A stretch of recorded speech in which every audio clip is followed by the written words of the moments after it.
Bonjour à tous et bienvenue à ceux qui viennent de nous rejoindre. Bienvenue à ce webinaire dédié à la lutte contre la jaunisse nanusante de l'orge.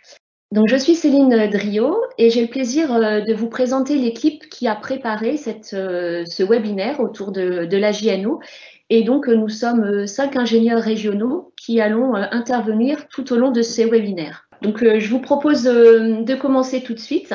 Donc, je suis Céline Driot, donc ingénieure régionale en Poitou-Charentes.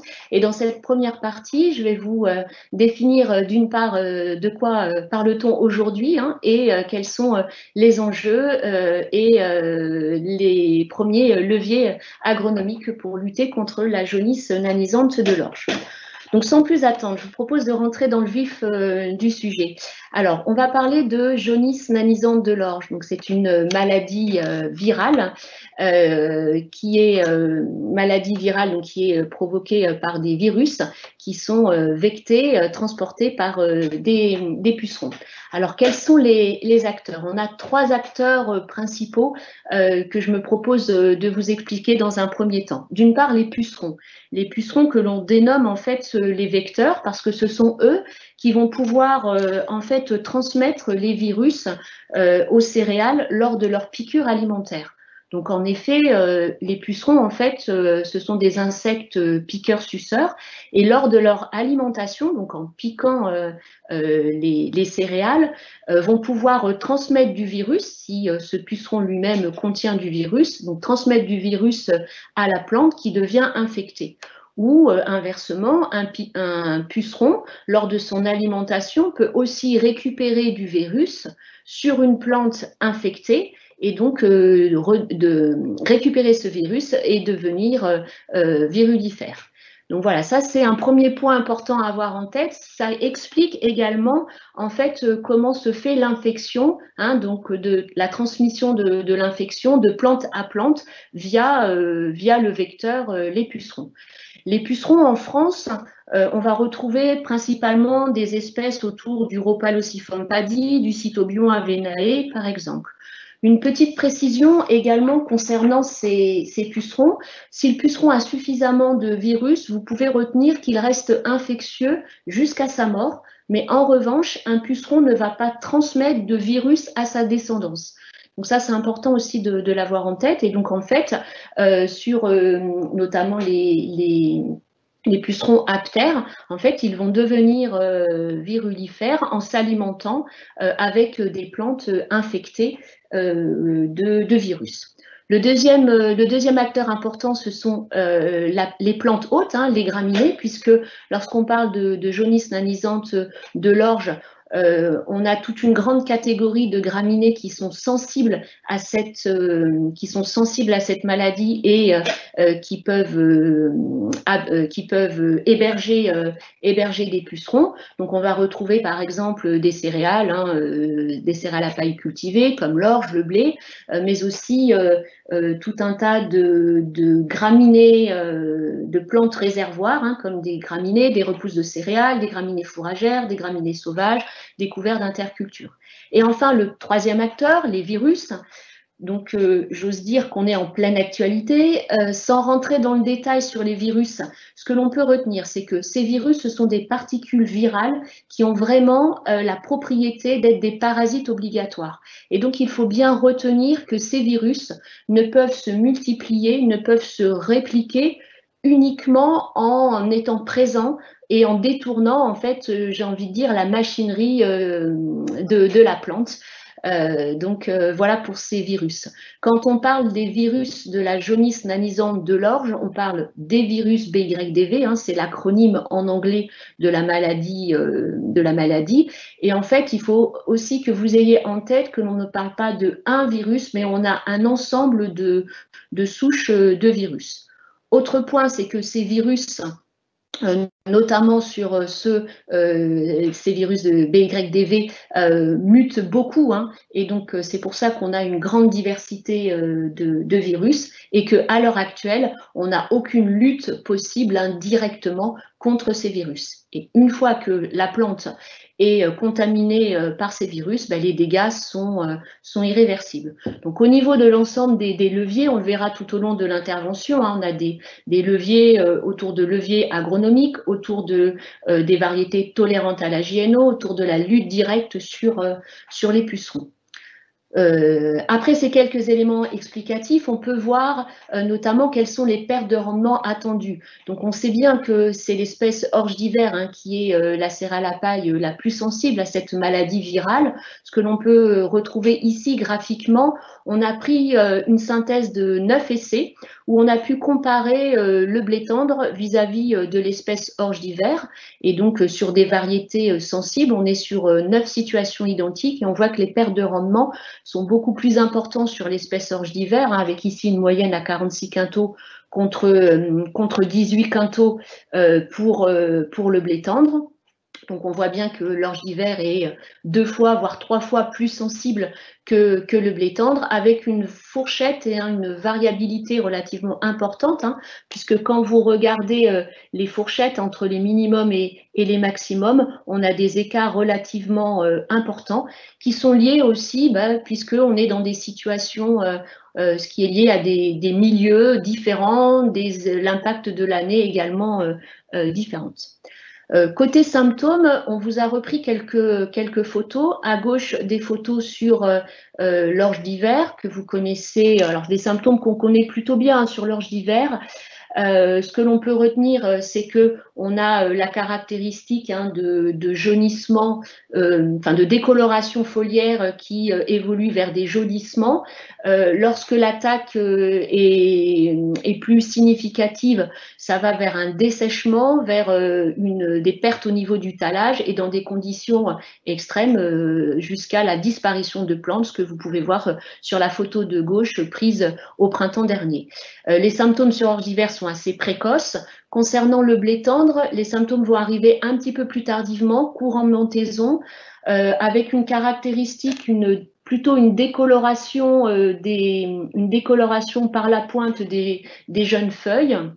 Cette décoloration peut prendre des nuances plus ou moins importantes hein, et avec des rougissements également, voire des feuilles en drapeau. Sur le blé tendre, on observe de légers tassements, on ne parle pas de nanisme, et en termes de composantes de rendement, c'est plutôt la composante nombre de grains et PMG qui est affectée, puisque dans nos essais, on ne voit pas d'impact sur la densité épi, mais uniquement plutôt sur la taille des épis. Cette sensibilité, on peut la voir également avec l'ensemble de nos essais. Et on a pu retracer en fait les pourcentages de perte de rendement en fonction des symptômes identifiés, hein, les symptômes de JNO, sur l'orge d'hiver avec l'ensemble des points rouges et sur le blé tendre avec l'ensemble des points bleus. Donc on voit une corrélation hein, plutôt intéressante, hein. On voit que ça fonctionne bien et qu'on confirme bien une plus grande sensibilité de l'orge d'hiver par rapport à cette maladie virale. Par rapport à cette tendance, ce graphique, on a pu le traduire sous forme d'un tableau pour qu'on puisse donner quelques repères en fonction des pertes de rendement, en fonction des surfaces attaquées en JNO, quelles sont un petit peu les pertes de rendement attendues selon les espèces. Et donc, par exemple, sur orge d'hiver, sur une variété sensible d'orge d'hiver, si on a des pertes de rendement entre 25, si on a des surfaces attaquées entre 25 et 50%, on peut s'attendre à des pertes de rendement autour de 10 à 50% pour l'orge d'hiver ou de 0 à 20% pour les blés tendres. Alors, ce n'est que des fourchettes, hein, mais ça vous permet d'avoir une estimation de l'impact. Alors, on continue notamment avec les leviers hein, que l'on a à disposition pour lutter contre la JNO. Un des premiers leviers, c'est la tolérance variétale concernant l'espèce d'orge d'hiver.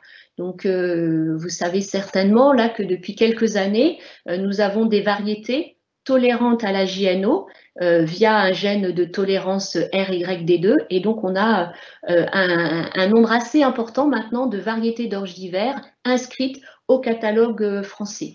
Ces variétés d'orge d'hiver, depuis 2013, on a pu les tester dans nos essais et on a pu montrer et confirmer l'efficacité de cette tolérance par rapport à la maladie virale et que l'on qualifie de robuste. Alors effectivement, on peut avoir, on parle de tolérance, on peut avoir effectivement quelques symptômes visuels de JNO, mais qui sont relativement modérés et sans commune mesure par rapport aux variétés sensibles, qui se traduit également par des pertes de rendement modestes comparativement aux variétés sensibles.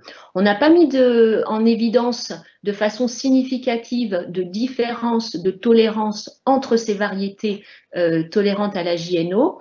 Et par ailleurs, dans nos essais, puisqu'on avait eu la question, on a regardé l'intérêt de mélanger une variété sensible avec une variété tolérante à la JNO et on a pu conclure qu'il n'y avait pas d'intérêt puisque au moment de la récolte, grâce à la méthode de reconnaissance visuelle des grains, on s'est aperçu que 80% des grains récoltés provenaient et ont été, enfin les grains ont été identifiés, provenaient en fait de la variété tolérante. Donc il n'y a pas d'intérêt de mélanger une sensible et une tolérante puisque à la fin c'est plutôt en grande partie la tolérante que l'on retrouve.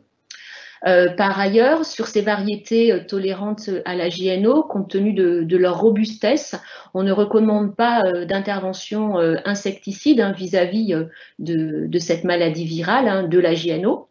Ce qui ne sera pas le cas si sur vos parcelles vous avez la présence de cicadelles qui, elles, provoquent une autre maladie virale, la maladie des pieds chétifs, et également pour un souci de bonne gestion de résistance que vous le verrez tout à l'heure avec ma collègue Eva.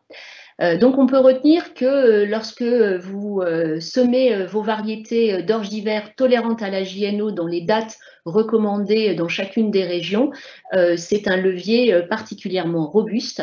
Et par ailleurs, on a la chance sur l'espèce orge d'hiver donc d'avoir maintenant une gamme beaucoup plus étoffée, notamment en variétés fourragères, en 6 rangs, et en 2 rangs également, reste sur le débouché brassicole. C'est vrai que effectivement, pour la récolte 2021, on a une variété qui est en observation, ce qui concerne peu de surface. Et donc, en termes de projection, tout dépendra de la validation du débouché brassicole par le CMO, le CBMO, pardon, le comité bière malt orge. Donc là, c'était un point par rapport à l'espèce orge d'hiver. Concernant le blé tendre, on peut se poser la question, qu'est-ce qui se passe? Alors, pour le blé tendre, à ce jour, il n'y a aucune variété tolérante ou résistante inscrite au catalogue français, donc résistante à la JNO.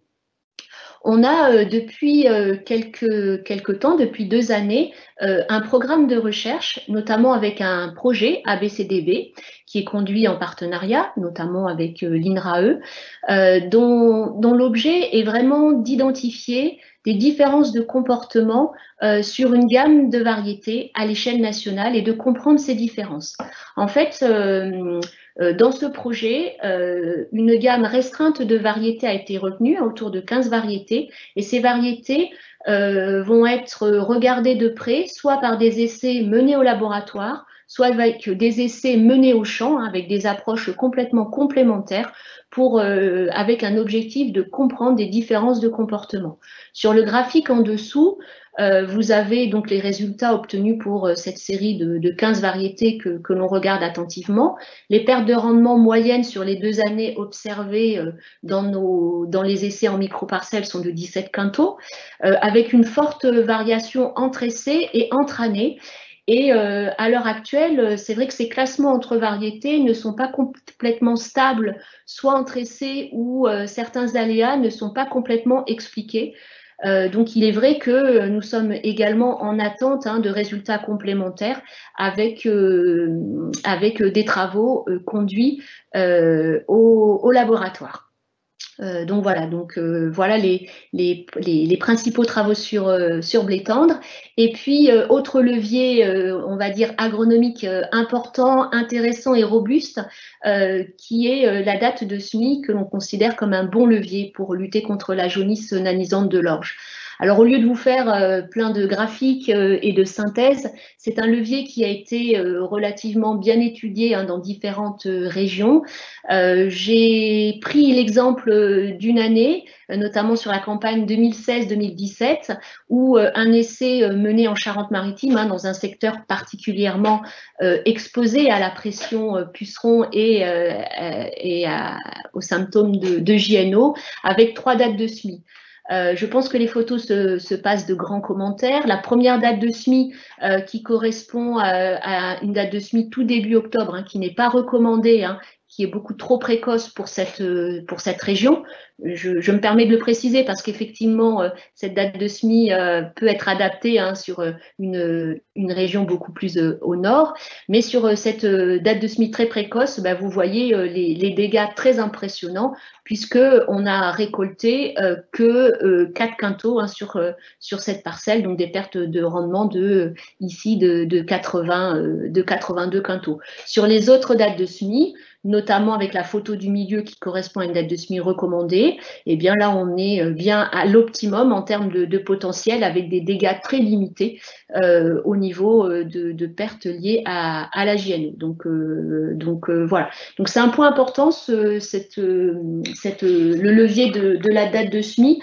Après, il faut quand même signaler que c'est pas un levier complètement efficace à 100% parce que ça dépend aussi d'où on se situe, dans quelle région française, mais on considère que c'est un levier robuste. En tout cas, il ne faut pas anticiper les périodes de semis préconisées dans chacune de vos régions.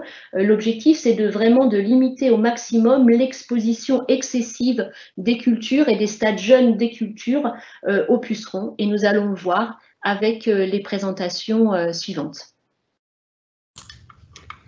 Bonjour à tous, donc je suis Héloïse Gave, ingénieure régionale en Normandie. Et donc on va faire le lien avec les dates de semis en détaillant l'impact du climat sur la JNO. Donc on va commencer par l'impact du climat sur le vecteur de la JNO, que sont les pucerons. Donc s'il y a une chose à retenir sur cette diapo, c'est que les pucerons ont une activité entre 3 et 25 degrés et que plus on sera haut dans cette fourchette entre 3 et 25 degrés, plus leur activité sera intense.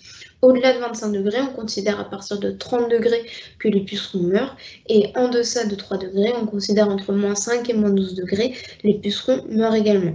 Attention, ce sont des paramètres biotiques qui peuvent donc varier entre les espèces et entre les clones.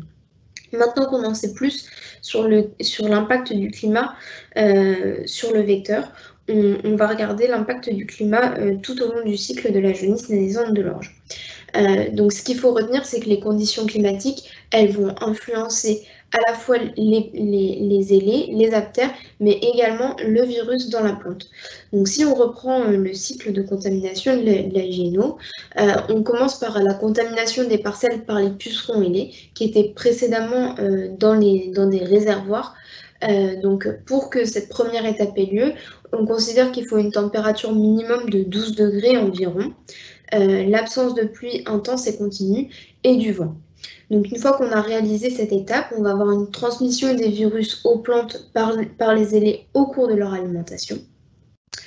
On va ensuite constater un développement des aptères dans la parcelle. Donc ce développement, il va se faire entre 3 et 25 degrés. Et en fait, plus il fait chaud, plus il sera rapide. Parce qu'en fait, plus la température est élevée, plus le cycle de reproduction est raccourci, plus la pullulation est importante. Les aptères vont transmettre les virus aux plantes de la même manière que les ailés, c'est-à-dire en s'alimentant. Et donc à la fin de ces 4 étapes, on a des plantes dans lesquelles le virus est présent, mais il faut qu'il se développe, qu'il se multiplie. Donc ça, c'est la dernière étape, le développement des virus dans les plantes, qui est impacté par le climat également. Donc toutes ces conditions climatiques, ça va donner lieu à une multitude de scénarios possibles et envisageables. Ces scénarios, ils s'appuient sur 3 grands blocs. Tout d'abord, le réservoir des pucerons et des virus. Ensuite, les pucerons. Et finalement, le développement du virus dans la plante.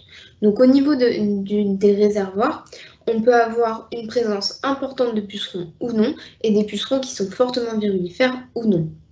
Ensuite, dans le bloc des pucerons, entre guillemets, on peut avoir des conditions qui sont très favorables aux ailés.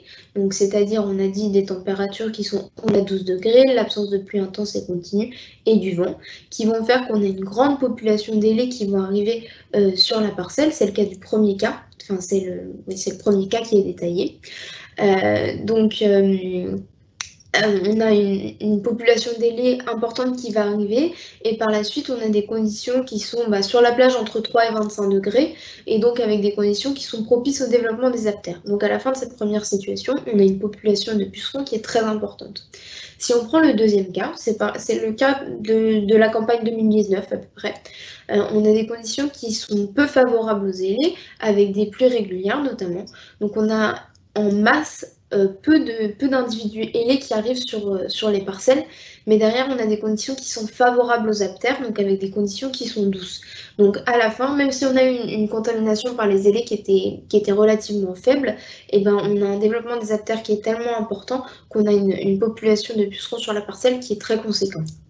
Et enfin, dernier cas de figure, on a des conditions qui sont peu favorables aux ailés, donc des pluies par exemple, puis des températures qui sont un peu plus fraîches, donc moins favorables aux aptères, et donc à la fin, on a une population de pucerons qui est un peu plus faible. Donc une fois le bloc puceron terminé, on a des plantes qui sont contaminées par le virus, mais le virus doit se multiplier dans la plante pour augmenter sa charge virale. Donc on ne sait pas grand-chose sur les développements des virus dans les plantes. Notamment, on connaît mal les interactions avec les stress abiotiques, mais ce qu'on sait, c'est que plus on a un hiver qui est doux, plus le virus va avoir la possibilité de se multiplier dans la plante, et à l'inverse, plus l'hiver est frais, est rigoureux plutôt, moins le virus se développera dans la plante. Voilà, maintenant qu'on en sait plus sur l'impact du climat sur le développement de la JNO, je vais laisser la parole à Justin qui va nous détailler les conditions d'observation. Merci Héloïse. Oui, bonjour à tous. Donc Justin de Reckner, ingénieur régional en Lorraine, et je vous propose qu'on passe ensemble une petite partie sur la surveillance des pucerons, quand les observer et comment, et qu'on fasse un petit focus sur le risque puceron de cet automne. Alors, pour savoir quand observer vos pucerons dans les parcelles, on vous propose en fait de vous référer à la période de sensibilité des plantes. Donc c'est ce qui est présenté un petit peu ici pour mieux comprendre cette période de sensibilité. On a une première frise chronologique qui vous présente les différents stades de culture avec des indications à peu près sur les différentes saisons. Et on a ici une forme qui représente en fait l'intensité de la sensibilité au virus. Et vous remarquez en fait que cette sensibilité au virus est très importante lorsque les stades sont jeunes, donc c'est-à-dire dès la levée. Et on remarque en fait que cette sensibilité diminue progressivement à partir du talage, en fait, puisqu'on a un phénomène qui se déroule au sein des plantes qui est ce qu'on appelle la résistance de maturité. Alors en fait, qu'est-ce qu'est la résistance de maturité? C'est un phénomène, on va dire, complexe qui permet de limiter le développement des virus au sein des plantes. Et donc, lorsqu'on a cette mise en place, cette résistance de maturité qui se met en place, on a proportionnellement une sensibilité au virus qui décroît. Donc on voit bien que la période de sensibilité est vraiment sur les jeunes stades de votre culture. Donc en fait, c'est à ce moment-là qu'il faut, on va dire qu'il faut concentrer ses efforts sur les observations. C'est lors des jeunes stades jusqu'à l'arrivée de l'hiver, puisque en fait des infections précoces sur ces jeunes stades vont avoir de fortes agressivités virales, et à contrario, une infection plutôt tardive va limiter le développement du virus dans votre plante. Donc l'idée c'est de surveiller jusqu'à l'arrivée de l'hiver, mais aussi surveiller tôt. Alors, pour observer les pucerons dans vos parcelles, il y a quelques grandes lignes qui sont à respecter pour réussir à faire un diagnostic précis. Il faut tout d'abord privilégier les zones à risque, c'est-à-dire les zones de votre parcelle proches de réservoirs, telles que des haies ou des bandes enherbées, des jachères. Allez observer les parcelles par beau temps, par temps ensoleillé si possible. Évitez aussi les jours de pluie. Et on vous préconise d'y aller lors des heures les plus chaudes de la journée, donc relativement proche de midi. Alors pourquoi il est nécessaire de réaliser les observations dans de bonnes conditions? Parce qu'en fait, comme sur la photo ici, les pucerons vont sortir, on va dire, de leur cachette dans de bonnes conditions, et ça va nous faciliter les observations, et on aura une observation précise. Alors, si vous allez observer et que les conditions ne sont pas optimales et que vous en avez conscience, il ne faut pas conclure à l'absence de pucerons. Il faudra bien renouveler les observations dans des conditions plus propices. Donc, ici, on vous présente un petit cas d'école qui a été réalisé. C'est des observations qui ont été réalisées le 8 novembre sur le site du Magnereau en Poitou-Charentes, où vous avez des observations réalisées le matin, un matin couvert avec de la brume, et des observations sur les mêmes parcelles réalisées l'après-midi avec un ensoleillement propice à la sortie des pucerons. Et on a le pourcentage de plantes habitées par des pucerons pour ces deux créneaux. Alors on observe que le matin, il y avait 4% des plantes porteuses de pucerons, et l'après-midi, 9%. Donc on voit bien cet écart de 5% qui est simplement lié aux conditions d'observation. Donc voilà, surtout aller observer dans de bonnes conditions. Alors pourquoi est-ce qu'on observe? On vous le rappelle ici, pour savoir s'il y a besoin d'une protection insecticide ou non. Donc on vous rappelle nos recommandations Arvalis. Ce sont pour les variétés non tolérantes, les recommandations sont d'un traitement seulement si 10% des plantes sont habitées par un ou plusieurs pucerons, ou alors que les pucerons sont présents depuis plus de 10 jours sur la parcelle. Alors une petite slide pour vous montrer que, au jeune stade, forcément, j'espère que vous pouvez les voir, les pucerons sont facilement visibles puisqu'on a une faible surface foliaire. Néanmoins, par la suite, lorsque la plante va se développer, soyez très méticuleux, il faut rechercher les pucerons à la base des plantes, entre les feuilles ou encore dans le cornet, puisque les pucerons peuvent se cacher. Donc vraiment, plus la culture évolue et grandit, plus il est nécessaire d'être méticuleux. Pour savoir quand aussi observer vos parcelles, vous pouvez aussi regarder vous aider de différentes choses qui sont les bulletins régionaux, les BSV, qui sont édités de manière hebdomadaire, qui vous permettent d'avoir une idée de ce qui se passe sur votre secteur géographique. Aussi, regardez le thermomètre et les prévisions météo, qui, comme Héloïse vous l'a présenté, sont de bons indicateurs pour savoir si les conditions sont propices à des vols de pucerons ailés ou au développement des aptères. Petit point sur les pièges englués de couleur jaune. Alors, pour les pucerons, ce ne sont pas des pièges qui permettent qui sont un indicateur de risque. Ce sont seulement des pièges qui vont vous dire s'il y a eu une dynamique de vol et d'atterrissage, surtout de pucerons ailés sur votre parcelle. Donc, à partir de ces observations-là, vous ne pouvez rien en conclure pour les pucerons. Ça vous permet seulement de vous dire il y a eu des atterrissages de pucerons ailés. Dans les jours à venir, il va falloir observer mes parcelles pour savoir s'il y a eu un développement ou non de pucerons. Enfin, donc on a fait un petit point sur les méthodes d'observation des pucerons. Maintenant, je vous propose de faire le point sur la situation actuelle et sur la colonisation des pucerons dans les cultures, en se basant sur les dernières observations BSV en date, qui sont à la date du 10 novembre. Donc, c'était mardi dernier. Donc, les informations que je vous présente ne sont pas à généraliser, puisque, on le rappelle, le risque puceron est bien évalué à la parcelle.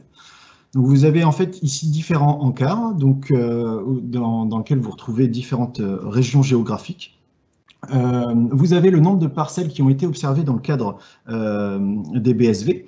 Et vous retrouvez différents indicateurs qui sont les stades majoritaires de vos cultures de blé et orge d'hiver, pardon, et un indicateur en bleu qui est en fait la fréquence des parcelles avec une présence de pucerons dans le BSV.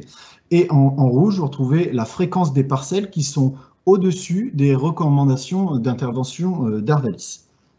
Donc, sans passer dans le détail, si on regarde dans la globalité des régions qu'on vous a présentées, on observe en fait que la semaine dernière, la fréquence des parcelles avec présence de pucerons est élevée pour cette année. On a, selon les régions, de 31% des parcelles observées avec présence de pucerons et jusqu'à 71% des parcelles observées avec présence dans d'autres secteurs.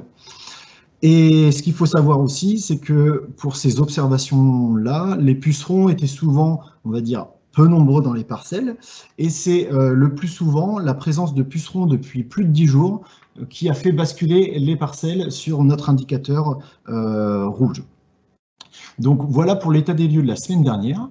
Et en plus des informations BSV, vous retrouvez en fond de carte des données météo. Ce sont l'écart à la médiane des 20 dernières années de la température moyenne qui a été enregistrée entre le 7 novembre et le 14 novembre.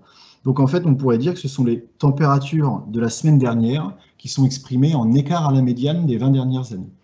Donc l'échelle va de plus 0,9 degrés à plus 5,4 degrés sur l'ensemble du territoire français, avec des écarts, bien entendu, en fonction des zones. Néanmoins, ce qu'on peut remarquer, c'est que la semaine dernière, en fait, tout est en rouge, ce qui signifie qu'on a eu des températures plus chaudes que la normale. Et donc, en fait, la semaine dernière, il a fait donc chaud. Et ces températures ont été favorables au vol de pucerons ailés et ou au développement des aptères qui étaient déjà présents dans les parcelles. Donc, ce qu'il faut retenir de cette slide-là, c'est de surtout aller observer vos parcelles cette semaine, à peu près dans toutes les régions, parce que au vu de la fréquence de présence de pucerons dans les parcelles et des conditions climatiques, on vous conseille d'aller observer.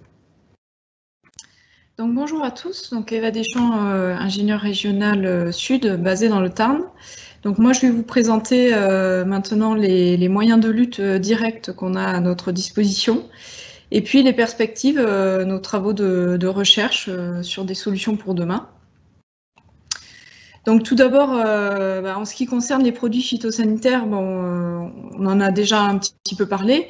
On a une gamme assez restreinte d'insecticides à notre disposition à l'heure actuelle, qui comportent tous une substance active à base de pérétrénoïdes. Il y a une spécialité commerciale qui associe deux molécules, qui est une molécule de la famille des pérétrénoïdes et une molécule de la famille des carbamates, donc c'est le Karateka. Et enfin, donc on a une spécialité qui est le TPK, avec un autre mode d'action, qui est homologué sur pucerons épis par la firme, mais qui ne le recommande pas sur pucerons d'automne. Donc on l'a testé, il n'a pas d'action aussi choc et aussi forte, et l'efficacité est bien moindre par rapport aux autres pyrétrénoïdes. Donc une gamme d'insecticides restreinte à préserver techniquement, mais précieux parce qu'il fonctionne très très bien. Donc c'est ce qu'on voit là sur cette diapositive.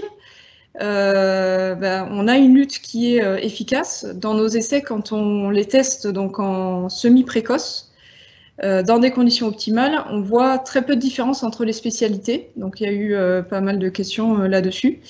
Donc là, c'est résumé de 3 essais qui ont été menés sur les dernières années. Et on voit une comparaison entre un témoin non traité, un Karatéséon qui est appliqué à dose homologuée, un Mandarin Pro, alors maintenant Mandarin Gold, et puis un Maverick Flow.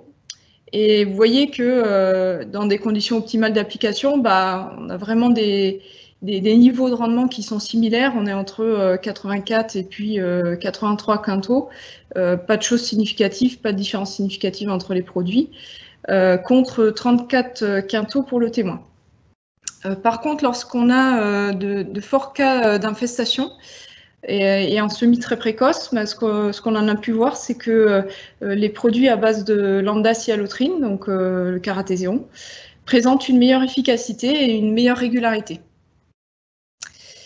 Ce qui est sûr, pour le coup, c'est que ce que je ne vous ai pas mis là, c'est qu'on a fait des essais en testant des interventions trop précoces.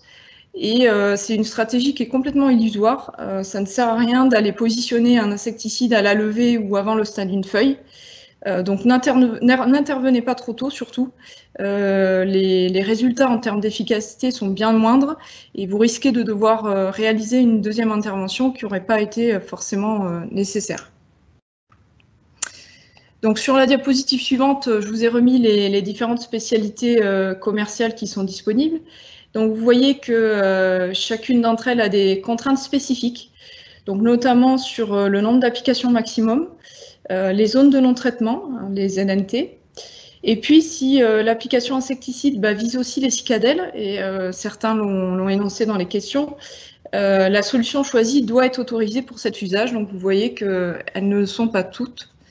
Donc veillez à bien choisir vos spécialités.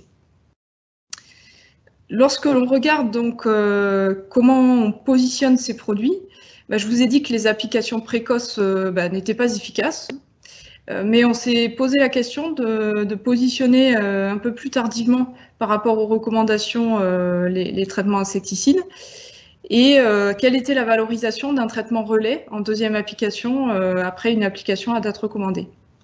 Donc on a comparé dans nos essais toujours en semi-précoce, avec une surveillance vraiment assidue, un témoin non traité, avec un témoin karatéka caratéséon, qui est appliqué à la recommandation, donc 10% de plantes porteuses ou 10 jours de présence, un traitement qui est effectué 14 jours après la recommandation, et un traitement en double application, c'est-à-dire une application à recommandation et puis une réintervention lorsque le seuil est à nouveau dépassé. Donc, lorsqu'on regarde donc, sur ces deux graphiques, sur la partie de gauche, c'est la majorité des situations, c'est-à-dire qu'on a plus de 10 essais pour lesquels on voit ce type de résultats qui sont compilés ici. Et sur la partie de droite, on est vraiment sur des années exceptionnelles, donc on est sur 3 essais, et donc je vous repréciserai un petit peu le contexte de ces essais-là. Donc je vous propose de regarder la partie de gauche sur le graphique. Donc dans la majorité des situations, ce que l'on voit, c'est que finalement une seule application bien positionnée suffit dans nos essais, où on a réalisé bien sûr une observation assidue et régulière. Lorsque l'on fait une application 14 jours après la recommandation, on obtient globalement le même niveau de rendement. Vous voyez qu'on tourne autour de 78 quintaux. Donc on a une petite marge de manœuvre, on a un peu de temps pour réagir, les pucerons ne sont pas hyper mobiles. Et par contre, ce que l'on voit également, c'est que les doubles applications n'apportent pas de gain si la première application a été bien positionnée. Vous voyez qu'on est à 80 quintaux, on n'a pas d'écart significatif. À droite, donc c'est 3 années exceptionnelles, 3 essais qui ont été réalisés en années exceptionnelles, dans des situations avec présence de pucerons très prolongées, donc des situations très exposées, plutôt sud de la France. Et ce que l'on remarque, c'est que là, effectivement, une application un peu plus tardive reste efficace et même plus efficace que l'application à date recommandée, tout simplement parce qu'on était dans des cas d'infestation très prolongés et donc du coup, forcément, une efficacité sur des populations un peu plus importantes.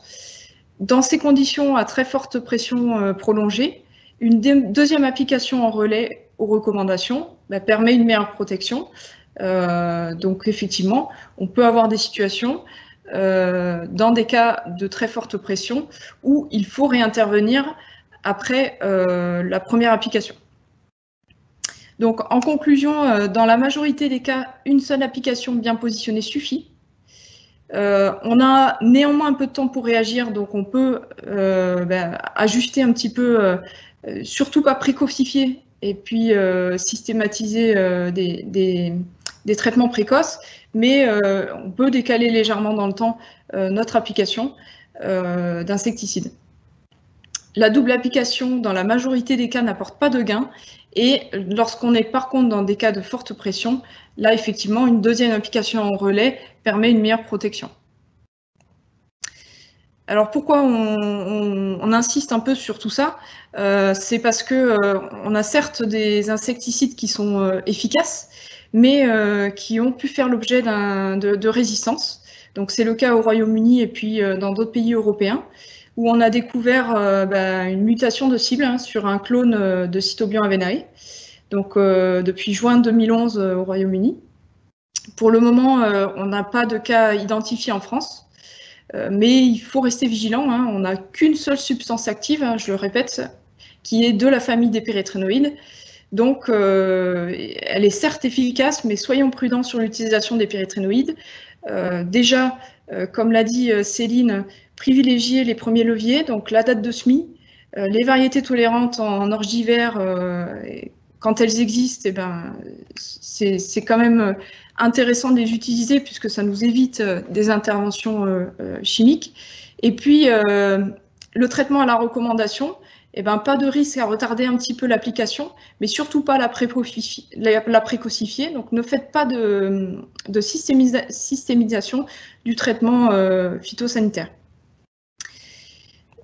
Il est conseillé également d'alterner les familles chimiques, sachant qu'il n'y a qu'une spécialité qui associe un autre mode d'action qui est le karatéka.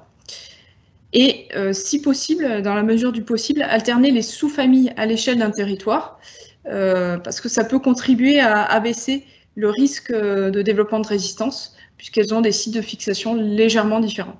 Donc l'objectif final, c'est vraiment de préserver ces moyens de lutte direct contre la GNO. Donc voilà pour les produits qu'on a actuellement à notre disposition. Maintenant, je vais vous faire un petit point sur un peu des perspectives d'avenir, des choses que l'on travaille à Arvalis et pour lesquelles on a un certain nombre de résultats et des essais qui se poursuivent. Donc tout d'abord, le biocontrôle. Donc c'est biocontrôle pour le moment, on n'a pas de produit homologué.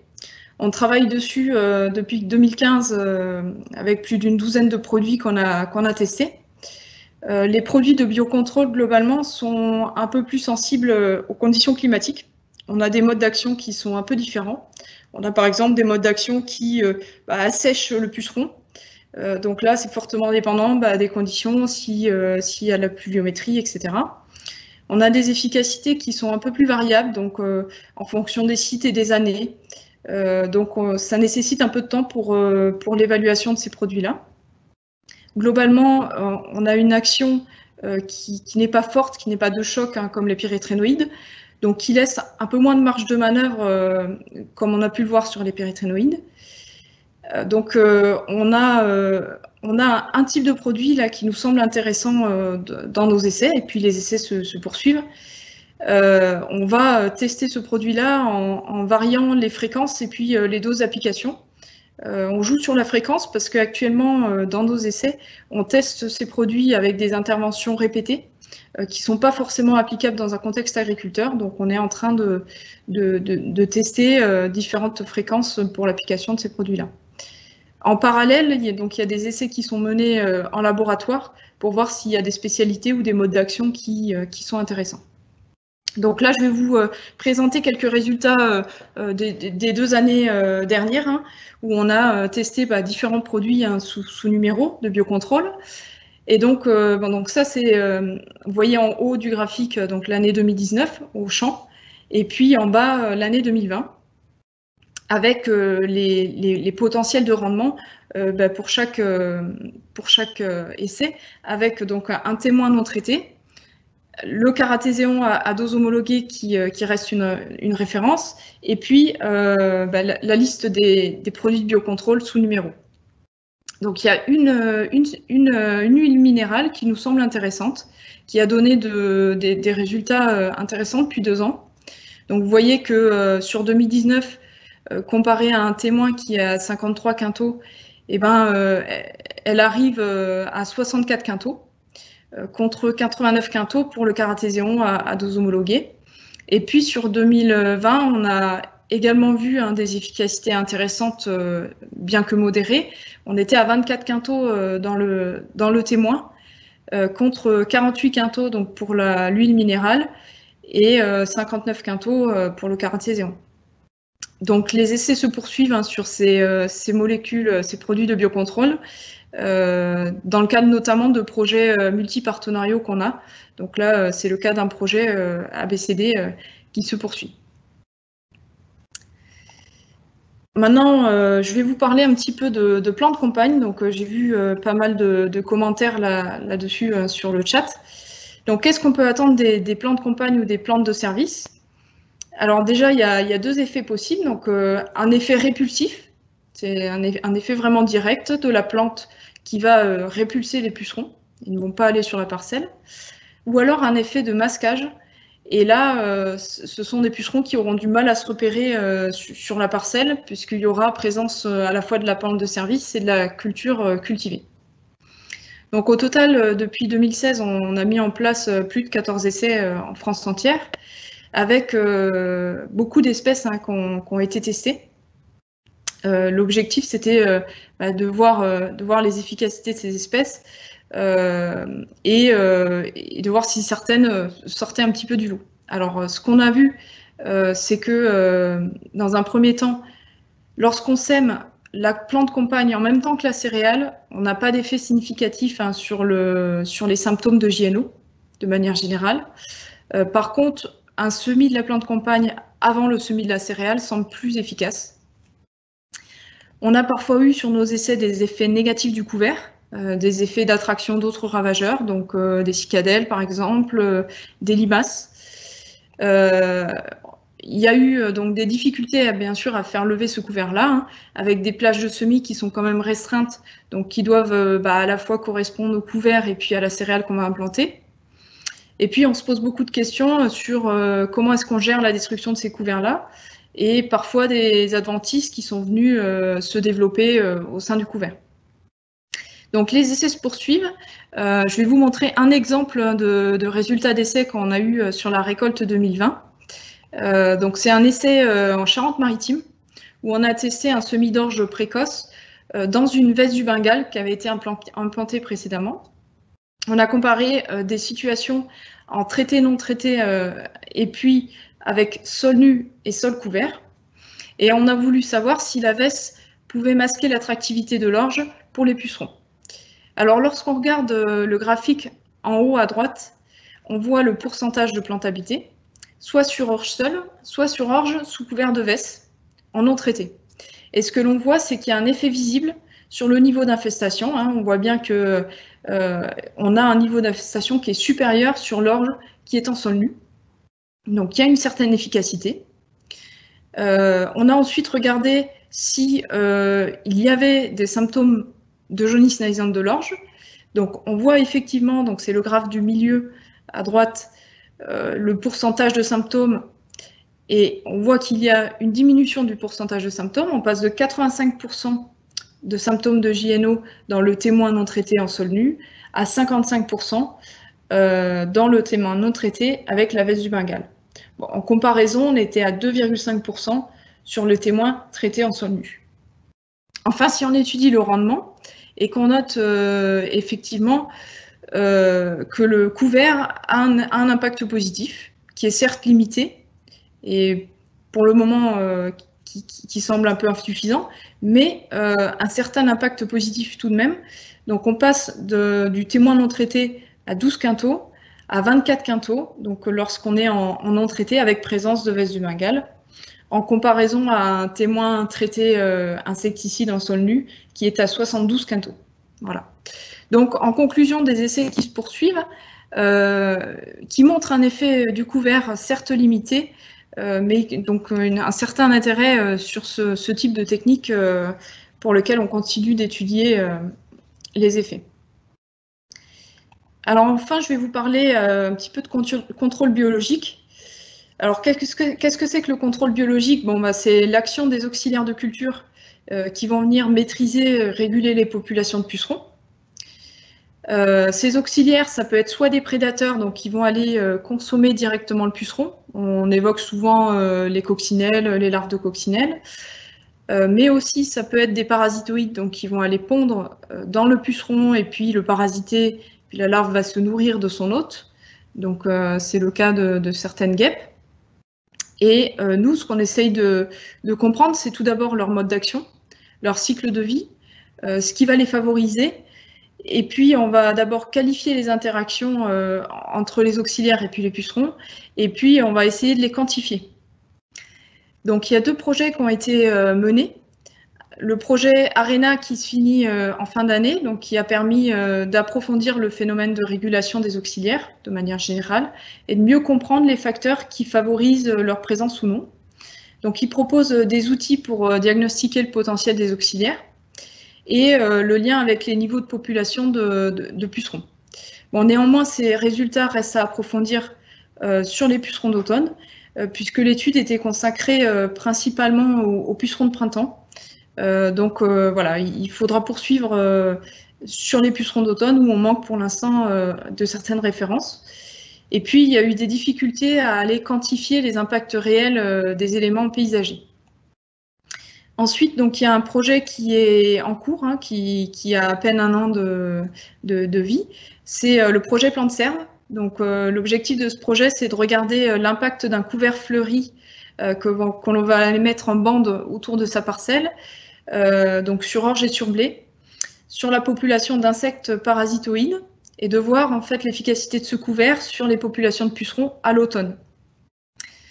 Donc globalement, quelles sont les difficultés qu'on rencontre pour le contrôle biologique des pucerons d'automne, spécifiquement d'automne?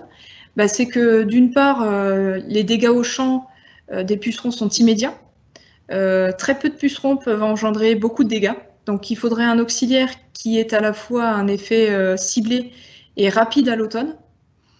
Or, en cette période de l'année, les auxiliaires sont beaucoup moins actifs.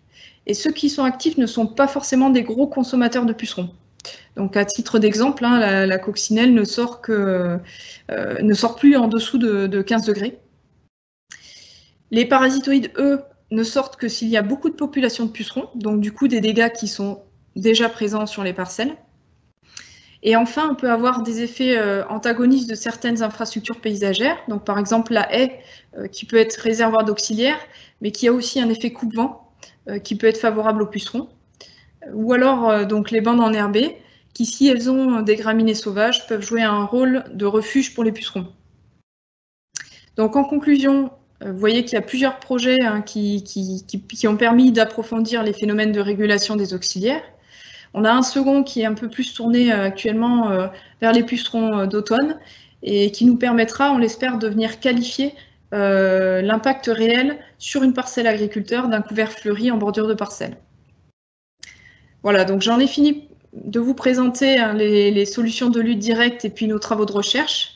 Donc je vais maintenant laisser la parole à Delphine Boutet qui vient vous présenter la conclusion de ce webinaire et puis on viendra après aux questions. Donc rebonjour à tous. Nous allons commencer pour conclure ce webinaire relatif à la jaunisse nanisante de l'orge par vous représenter les leviers qui ont été évoqués tout au long de cette heure. Donc dans un premier temps, nous allons voir les facteurs, repositionner les facteurs qui vont être plus ou moins favorables au développement des pucerons. Alors si on regarde tout en bas à gauche, le premier facteur qui est à risque, c'est effectivement tout ce qui est date de semis précoce et anticipée. Tout simplement parce que nous allons exposer les cultures, les céréales, plus précocement aux pucerons. Et en plus, dans les dates de semis précoces, généralement, on a des densités de semis plus faibles et donc un nombre d'individus plus faible. Donc, il est plus facile aux pucerons qui arrivent avec du virus de contaminer l'ensemble des plantes. La température, j'espère que vous aurez au moins retenu toute son importance. On a vraiment insisté tout au long de ce webinaire dessus. plus vous aurez un automne et un hiver doux et plus le risque sera important. A contrario, et c'est pour ça que vous voyez automne, hiver, froid, plutôt du côté défavorable aux pucerons, plus les températures seront froides et plus les vols seront limités. On vous rappelle qu'un vol d'ailé, c'est au-dessus de 12 degrés. On aura également un développement des aptères qui sera limité. En dessous de 3 degrés, certes, le puceron ne meurt pas, mais nous avons une activité qui cesse. Et donc, il est important d'avoir des températures froides pour que les populations soient maintenues à un nombre d'individus négligeable. Nous avons un problème à l'heure actuelle de température élevée, comme mon collègue vous l'a présenté. Les destructions des repousses découverts de graminées à proximité peuvent être un risque supplémentaire accru de par en fait des pucerons qui vont passer de ces repousses, de ces couverts qui sont en train d'être détruits aux parcelles qui peuvent être à risque, notamment en termes de stade.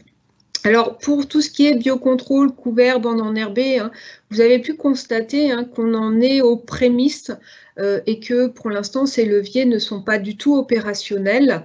Donc, effectivement, il y a beaucoup de projets de recherche en cours. On espère avancer sur tous ces sujets rapidement, mais pour l'instant, il faut bien le reconnaître, nous ne pouvons pas faire de recommandations opérationnelles à ce sujet. Ce qui peut être très défavorable aux pucerons, c'est une lutte insecticide pyrétrinoïde. C'est notre aujourd'hui meilleur moyen, à la condition de respecter des niveaux de recommandation, des conditions optimales et surtout d'avoir collectivement une gestion responsable de ces pyrétrinoïdes, puisque c'est un des leviers qui est le plus efficace et souvent le seul, notamment quand on est sur blé tendre. Ma collègue vous a dit que nous n'avions pas encore de variétés qui soient tolérantes, soient résistantes. Donc il nous faut préserver absolument ces pyrétrinoïdes et c'est bien en ayant une gestion collective responsable qu'on y arrivera. Alors nous avons également des facteurs qui vont être plus ou moins favorables à l'expression de la JNO et on l'a bien vu notamment le printemps dernier où on a eu par exemple de la sécheresse qui a pu sur certains secteurs aggraver les symptômes de JNO qu'on a pu observer dans les parcelles. Donc tout accident, que ce soit climatique, des phytotoxicités liées à des herbicides, vont finalement aggraver le problème et accentuer ces symptômes. Vous avez de l'autre côté des facteurs qui vont être défavorables à l'expression de la JNO, par exemple des infestations qui vont être tardive. On vous a parlé de résistance à maturité, c'est-à-dire que quand vous n'avez pas eu de pucerons et que vous avez des pucerons qui arrivent fin de talage, à un nœud, ces pucerons-là qui sont sur feuilles, ils vont pas être nuisibles à ce moment-là, puisqu'on sera sur des stades très avancés des cultures, et ce sera des pucerons qu'il faudra surveiller pour que ceux-ci ne passent pas sur épi. Et c'est à ce moment-là qu'on aura une vraie nuisibilité si effectivement ces pucerons, alors ils ne passent pas tous sur épi, c'est surtout Cytobion avenae qui est le puceron qu'on va observer. Pour les autres qui restent là tranquillement sur les feuilles, à des stades très avancés, ne nous pose pas aujourd'hui de soucis. On n'a pas, en tout cas, pu révéler une nuisibilité de leur présence à ces stades tardifs. Si on revient aux variétés tolérantes orge, très clairement, quand ces variétés-là sont semées dans des conditions, dans des plages optimales, il y a très peu de symptômes sur ce type de variété, comme mes collègues ont pu vous présenter. Donc aujourd'hui, nos recommandations sont les suivantes. Donc, sur variété d'orge tolérante JNO, je ne vais pas revenir dessus, ma collègue en a très bien parlé, pas d'intervention sous réserve de semis à date recommandée. Pour les blés, les variétés orge sensibles, il faut surveiller les parcelles. notamment parce que nous avons eu des conditions de température très douces ces derniers temps. Donc, il est important d'aller observer ces parcelles-là aux heures les plus chaudes sur une végétation sèche, parce que vous risquez sinon de passer à côté si vous alliez trop tôt le matin. On annonce effectivement des baisses de température pour la fin de semaine. Donc, si vous observez aujourd'hui des parcelles qui sont en dessous des seuils, en dessous des niveaux de recommandation, pardon, et qu'il y a des baisses de température, vous êtes tranquille. Par contre, ça méritera notamment sur les parcelles qui sont en cours de levée d'être vigilant en cas de remontée des températures. Ce n'est pas parce qu'on a une petite baisse de température qui va freiner les activités des pucerons que si les températures remontent à la hausse, on ne pourra pas avoir à nouveau un développement des pucerons. Donc les parcelles en cours de levée, si on a une remontée des températures ensuite, seront également à surveiller. Les niveaux de recommandation, 10% de plantes habitées ou par un ou plusieurs pucerons ou une présence depuis plus de 10 jours. Souvent, hein, c'est cette deuxième recommandation, notamment pour le nord de la France, qui déclenche les interventions, hein, sont valables la première fois, mais également en cas de réintervention. On insiste, souvent la réintervention est nécessaire quand on a été un petit peu trop précoce dans son intervention. On dit, on va mettre un insecticide avec le désherbage, pendant qu'on y est, hein, on va passer en une fois. Alors ça peut marcher certaines années si on a eu des vols délais très précoces, mais généralement ce sont des interventions trop précoces. Autant le désherbage, on vous dit de le faire tôt, autant on a pu vous le montrer aujourd'hui, une intervention au niveau de recommandation, voire un petit peu après, est plus bénéfique en termes d'efficacité. On le répétera jamais assez, l'insecticide qu'on applique ne fait que protéger les feuilles en présence et atteindre les pucerons qui sont présents. Donc, dès que vous allez avoir une nouvelle feuille, ce n'est pas une question de rémanence des insecticides, dès que vous allez avoir une nouvelle feuille, ces feuilles ne sont pas protégées. Dès que vous avez des nouveaux pucerons qui arrivent dans la parcelle, ces pucerons ne vont pas être atteints par l'insecticide que vous avez fait il y a une semaine. C'est pour ça qu'on insiste vraiment très lourdement sur la nécessité de ne pas intervenir trop tôt, sinon on va être obligé de réintervenir et trop intervenir avec des pyrétrinoïdes risque de nous faire perdre ce levier à cause de résistances qui pourraient se développer si nous n'avions pas une gestion collective raisonnable. Alors l'alternance des sous-familles de pyrétrinoïdes, effectivement, l'idéal, ça serait de le faire à l'échelle d'une région. Si on le fait déjà à l'échelle d'une parcelle, ça serait déjà très bien. En perspective de recherche, on espère améliorer l'évaluation du risque, notamment par le développement de tests toujours plus performants sur pucerons, pour essayer de mieux comprendre le triptyque virus, complexe viral, puceron et plantes. Plus nos connaissances seront accrues et plus on pourra faire des évaluations du risque plus pertinentes et notamment développer un modèle, ce qui est aujourd'hui assez complexe au vu du nombre d'acteurs impliqués dans la JNO.